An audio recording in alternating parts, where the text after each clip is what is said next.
Khodaldham trust Kagvad દ્વારા હવે દક્ષિણ ગુજરાત એટલે કે સુરતના અંત્રોલીમાં પણ ખોડલધામ સંકુલનું નિર્માણ થવાનું છે.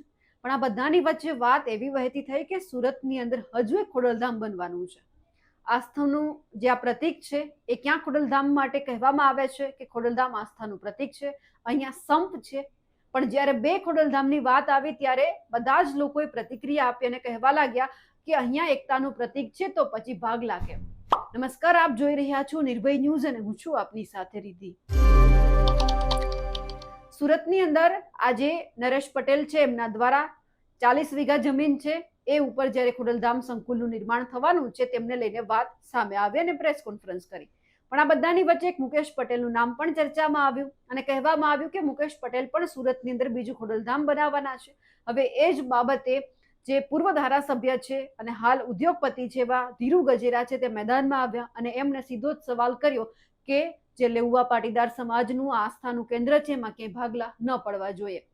જ્યારે લેઉવા પાટીદાર માટે એવું કહેવાય છે કે અહીંયા આસ્થાનું પ્રતીક છે ખોડલધામ બન્યું તો પછી બીજું કેમ એક જ જે વિસ્તાર છે ત્યાં કેમ બની રહ્યું છે. એટલે કોઈ લેઉવા પાટીદાર સમાજમાં ભાગલા ન પાડે તેવી પણ વિનંતી કરી છે. ધીરુ ગજેરાને પણ સાંભળીએ કે તેઓ શું કહી રહ્યા છે. પ્રથમ તો જે આ વિચાર આવ્યો એ ખરેખર નિંદનીય અને દુઃખદાયક છે. કારણ કે જેવી રીતે તમે વાત કરી, ઉમિયાધામ કડવા પટેલનું એક પ્રતિ આસ્થાનું કેન્દ્ર, એના કુલદેવી, એનું જે કંઈ ગણો એ સંગઠનનું કેન્દ્ર છે કે ત્યાંથી મતલબમાં ઉમિયા માતા ધામ છે, ત્યાંથી આપણા કડવા પટેલનું આખું એક આસ્થાનું કેન્દ્ર ગણો, શક્તિનું કેન્દ્ર ગણો, સંગઠનનું કેન્દ્ર ગણો, વિકાસનું કેન્દ્ર ગણો, જે કંઈ છે તે છે. ઉમિયા ધામને હિસાબે લેવા પટેલને પણ એમ થયું કે આપણે મને એક એકતાનું કેન્દ્ર હોવું જોઈએ અને એક આસ્થાનું કેન્દ્ર. અને આ સપનું હતું સ્વર્ગસ્થ કેશુભાઈ પટેલ, શિવલાલભાઈ વેકરિયા, વિઠ્ઠલ રાદડિયા, વલ્લભભાઈ કથિરિયા, પછી ચંદ્રેશભાઈ પટેલ, સૌરાષ્ટ્રના દરેક જિલ્લાઓના લેવા પટેલના આગેવાનોનું એક સ્વપ્ન હતું. ખોડલધામ કે આપણું એક આસ્થાનું કેન્દ્ર હોવું જોઈએ, સંગઠનનું કેન્દ્ર હોવું જોઈએ અને એનીથી સમાજનું સંગઠન સચવાય. જેવી રીતે વીરપુર જલારામ બાપાનું કેન્દ્ર છે. જલારામ બાપા એક આપણે માની ખૂબ મહાન સંત થઈ ગયા. લુહાણા સમાજનો એક આસ્થાનું કેન્દ્ર અને આજે દરેક સમાજનો વ્યક્તિ જલારામ મંદિરે જાય છે કારણ લુહાણા સમાજનું એક સંગઠનનું કેન્દ્ર બની ગયું. એવી રીતે આ કેશુભાઈના સ્વપ્નના આધારે નરેશભાઈ પટેલને જવાબદારી સોંપવામાં આવી. નરેશભાઈ પટેલની એમની ટીમે વિઠ્ઠલભાઈ આ એક ખોડલધામની રચના કરવામાં આવી અને ખોડલધામની જગ્યા લઈ અને ખોડલધામની સ્થાપના કરી. ખૂબ અભિનંદનને પાત્ર છે, જેથી સમાજને ખૂબ લાભ થયો. એકતાનો લાભ થયો, સંગઠનનો લાભ થયો, એનાથી ખેડૂતોનો લાભ થયો. ગામડાની અંદર કંઈ મતલબમાં કંઈ પણ નાના મોટા પ્રોબ્લેમો હોય તો ખોડલધામ તે હિસાબે એના પ્રોબ્લેમ સોલ્વ થાય અને ખોડલધામના ટ્રસ્ટીઓ ખૂબ આખા સૌરાષ્ટ્ર અને ગુજરાતની અંદર એને કામ કર્યું અને ખૂબ હું તો માનું છું વંદનીય છે અને એ ખૂબ સારામાં સારું કામ કરે છે. ત્યારે સુરતના જે ઉદ્યોગપતિઓએ જે મતલબમાં ખૂબ કક્ષાની લાગવગ ધરાવે છે, પીએમ, સીએમ, હોમ મિનિસ્ટરથી ખરીને ખૂબ ઊંચી લાગવગ ધરાવનારા તત્વો આગેવાનો ખૂબ પૈસા કમાણ અભિનંદનને પાત્ર છે. હું તો કહું છું હજી વધારે પૈસા કમાયા લોકો ખૂબ આગળ વધે, પરંતુ સમાજને જે એકતા તોડવાનો પ્રયત્ન કરે એ નિંદનીય છે, એ ઘાતક રૂપ છે. સમાજની એકતા તોડવી એ ખરેખર ઘાતક રૂપ છે સમાજને માટે. બીજું, ખોડલધામની જરૂરિયાત શું પડી? તમારે જરૂરિયાત હોય તો અહીંયા ખોડલધામ જે છે, જે આપણું આસ્થાનું કેન્દ્ર જે કાગવડ ખાતે, એની નીચે મતલબ બીજું ખોડલ મંદિર બની શકે, પરંતુ જે બીજું પચવાની કોશિશ કરે 1000 કરોડ રૂપિયા ભેગા કરી અને મોટા પૈસાવાળાઓ ભેગા થઈને આ એક ઉચ્ચ કક્ષાની લાગવગ કોઈના હાથા બની અને આપણે સમાજની એકતા તોડવી ન જોઈએ એવું મારું માનવું છે. એક સમાજની એકતા એ મોટું ઘરેણું છે, એનો ઉંગડ છે.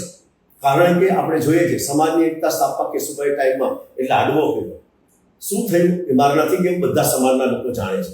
ત્યારબાદ આપણે જાણીએ છીએ કે આપણી હેલ્થની હોસ્પિટલ માટે કે મેડિકલ ખૂબ મોંઘું મેડિકલ છે અને એના માટે ગરીબ અને મધ્યમ કારીગરોને રિઝનેબલ સહાયથી મેડિકલ સહાય મળી રહે, મેડિકલ સારવાર મળે એના માટે ટ્રસ્ટીઓએ દાન આપ્યું, ઉદ્યોગપતિઓએ સરકારે મફત જમીન આપી. એમનીથી કેટલો લાભ થાય છે કે સમાજના દરેક લોકો જાણે. સમાજની તો મારે કહેવું નથી, કારણ કે હું ઘણું એ બાબતમાં જાણું છું. કારણ કે સમાજના ટ્રસ્ટીઓએ પૈસા ખૂબ આપ્યા પણ એનું મેનેજમેન્ટ નથી. એક જ વ્યક્તિનો ભરોસે ચાલે એ પણ ખોટું છે. અને એની અંદર મતલબ દરેક સમાજના જે મતલબ ટ્રસ્ટીઓ છે એનું મોનિટરિંગ કરવું જોઈએ. ખરેખર ગરીબ અને મધ્ય વર્ગને સેવા મળે છે કે કેમ, એની સેવાનો લાભ લે છે કે કેમ નથી લેતા, તો એની કંઈક સતી હોય એ નિવારણ કરવું જોઈએ. એ સમાજના આગેવાનીની જવાબદારી છે. હું તો એમાં ટ્રસ્ટી નથી, હું તો ક્યારેય ગયો નથી.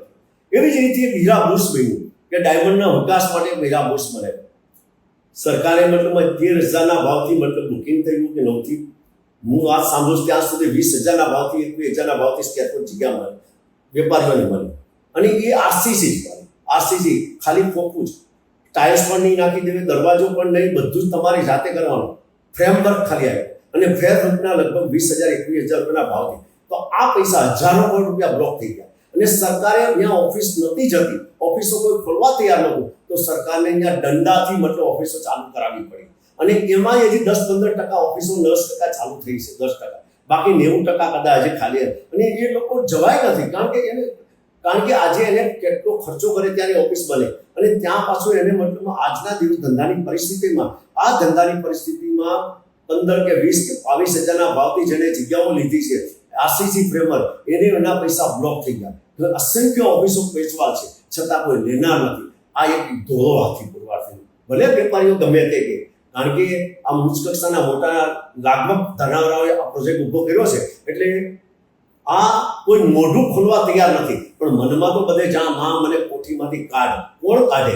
હીરા બુશમાંથી આ પરિસ્થિતિ છે ત્યારે સમાજના જે આગેવાનો છે ખૂબ પૈસા કમાણા અને ફરી હજી વધારે પૈસા કમાય, પરંતુ સમાજની એકતા તોડવું ન જોઈએ. કારણ કે સમાજની એકતા એ સમાજનું ઘરેણું છે, સમાજનો મુગટ છે. સમાજની એકતા એ સમાજની તાકાત છે. ખરેખર આજે જરૂરિયાત છે. સમાજ આજે મતલબ મોંઘવારીથી પીસાયેલો છે, બેકારીથી, બેરોજગારીથી. આજે વીમાના પ્રીમિયમ ડબલ 4 ગણા થઈ ગયા, મેડિકલ મોંઘું થઈ ગયું, શિક્ષણ મોંઘું થઈ ગયું. 8 ને 10 મધ્યમ અને ગરીબ વર્ગના કારીગરના છોકરીઓ ભણી શકતા નથી, એ ડ્રોપ લઈ લે છે.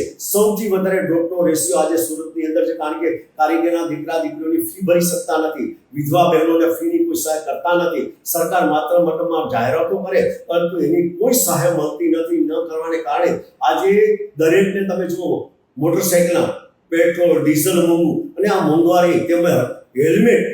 આજે પ્રજા લૂંટાય છે ત્યારે સમાજના આગેવાનો કોઈ ચૂપ બોલતા નથી. ઉચ્ચ કક્ષાની લાગવગ ધરાવે છે ગાંધીનગર દિલ્હી સુધી, પણ સમાજને હેલ્મેટને બાને કરોડો રૂપિયા લૂંટાય, વીમામાં લૂંટાય, અન્ય બાબતમાં ટેક્સ પર ટેક્સમાં લૂંટાય, પરંતુ કોઈ સમાજનો આગેવાન સમાજની બાબતમાં ગરીબ અને મધ્યમ વર્ગની રજૂઆત કરતો નથી. એથી અત્યંત દુઃખ છે.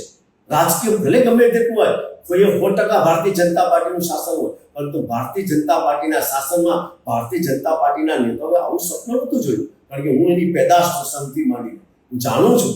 કારણ કે એના સપના તો ગરીબ અને મધ્યમ વર્ગના વિકાસના હતા. આજે ગરીબ અને મધ્યમ વર્ગમાં પીસાતો ગયો. શિક્ષણ મોંઘું થયું, સૌથી મેડિકલ મોંઘું થયું, પરંતુ સમાજના આગેવાનો ક્યારેય આ બાબતમાં, અને હું તો દરેક સમાજના આગેવાનોએ આ પ્રશ્ન ઉચકવો જોઈએ. ચેમ્બર્સ ઓફ કોમર્સ હોય કે અન્ય સમાજ સંગઠન, વેપારી સંગઠન હોય, પણ ગરીબ અને મધ્યમ વર્ગના સમાજના પ્રશ્નો ઉચકવા જોઈએ. અને ઉચકે તો જ એ ખરેખર સાચી રાષ્ટ્રની સમાજની સેવા કરી શકાય, એવું ગણી શકાય. માત્ર સરકારના મતલબમાં સારા કાર્યક્રમ સત્કાર કરવાથી એ પ્રજાની સેવા નથી. પ્રજાની સેવા તો પ્રજા લૂંટાતી અને એને રોકવાની છે. પ્રજાની મતલબમાં પ્રજાની સુખે સુખી, પ્રજાને દુઃખે દુઃખી, ત્યારે સમાજનો આગેવાન સાચો આગેવાન ગણી શકાય. મારી વિનંતી સમાજના આગેવાનને નમ્ર પ્રાર્થના છે કે તમે આ જે નવું ખોડલધામની રચના કરવામાં તમારું સપનું આવ્યું, એ ખરેખર ઘાતક સમાજ માટે અને એ વિખોડવા પાત્ર છે. અને આવું આ તમારે ન કરવું જોઈએ. અને સમાજનું એક આગળ ખોડલધામ છે, એને મહત્વ આપવું જોઈએ અને એને પુરસ્કાર આપી અને એનું મહત્વ વધારવું જોઈએ. અને સમાજની એકતા તમારે ટકાવવી જોઈએ. એવી મારી નમ્ર વિનંતી છે. આપ તો પૈસાવાળા બધા છો, મોટા ઉદ્યોગપતિ છો, હું તો તમારી આગળ કંઈ નથી, પણ એની અંદર જે લોકો સહકાર આપવા મિટિંગમાં જાય છે એમણે પણ આ બાબતમાં અવાજ ઉઠાવવો રહ્યો. અને જે ટ્રસ્ટીઓ છે એ ટ્રસ્ટીઓએ પણ પોતાનું મંથન દિલથી કરવું જોઈએ, છાતી ઉપર હાથ રાખીને, કે ખરી સમાજને માટે હું કેટલું ઉપયોગી છું કે નહીં. પછી મતલબમાં એને એ મિટિંગની અંદર જવું જોઈએ. અને અથવા સમાજ ક્યાંય ગેરમાર્ગે જતો હોય તો એને રોકવો જોઈએ. કારણ કે અગાઉના ટાઈમની અંદર કોઈ રાજા ભૂલ કરે તો ધર્મગુરુ કાન પકડતા, પણ આજે સમાજના આગેવાનો ભૂલ કરે તો સમાજના ટ્રસ્ટીઓએ કાન પકડવું જોઈએ. આભાર. વંદે માતરમ.